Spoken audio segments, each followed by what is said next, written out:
Hello and happy Monday. I have the video that I promised, which is an easy bleach to dye.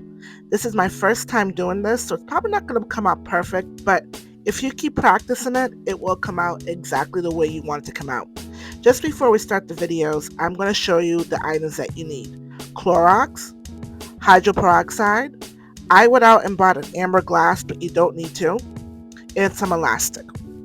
So what I'm doing right now is I'm just going to fill up my bottle, probably maybe a half a cup of Clorox. You could do it to your description. I'm just going to fill it up.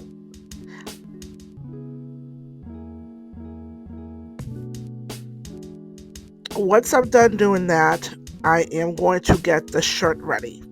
So I'm just showing you guys how much I did, about a half a cup. I didn't do that much. So I'm going to get my shirt ready. And this is a part I had a little bit of a hard time with, but I guess the more I practice, the better I'll get at it. It looked easy when I was looking at the other videos on YouTube, but of course when I had to do it, I did kind of struggle. I was trying to do a swirl, but for some reason I could not get the shirt to do the swirl that I wanted. So I ended up doing my own thing. So I just went ahead and I just did like a sub twist. And like I said, the more I practice and the more you practice, you'll get better and better at it. So what I just did a sub twist at an angle, and I just took my elastics and I just basically just tied it, and you will see that in the video. So right now you can see I'm like still struggling to try to get it to do the swirl, and I just couldn't do it. So I'm turning the shirt inside out. And that way I make sure that I don't get any bleed on the graphic of the shirt. And now I'm just going to fold the shirt in half. And I am going to go ahead and twist the shirt. And then at each twist, I will add an elastic just so I could hold in that twist. So when I go ahead and bleach it, it's going to give me that line that I'm looking for in the shirt.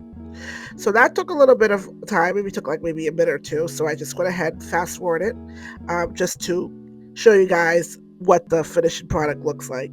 So I just tied it a couple of knots. Like I said, you could do it how you want. The more you practice, the better you'll get at it. This is my first time doing it, so it's not going to come out perfect, but it will give you an idea of how to do an easy bleach t-shirt dye. So I just went ahead and did the elastic, and now I'm ready to spray. Make sure you guys use a towel too over your table. I forgot to mention that. So I'm just spraying.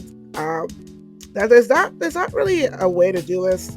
You could do different directions, different angles, which is what I did. You could decide to cover up the whole spot. I wanted to leave a few little black spots just so I could have kind of like a blend bleach color. And now it's turning orange. Ooh, the Clorox was so strong in this room. All right, now I'm going to move on to the Selena. I basically did the same thing with Selena. I turned the shirt inside out. I did the submarine roll because I struggled to get the type of design that I wanted for the shirts, but I will do this more often. So same thing I did. I just went ahead, each knot, each twist, I put elastic at the end of the shirt, and I just kept repeating the process until I have it into a roll. I went ahead and I just put a bleach on it, spray it as much as I can. Now this one was yellow and it turned orange. It was a little bit hard to see, but I know anything that was dark, that's where the bleach was.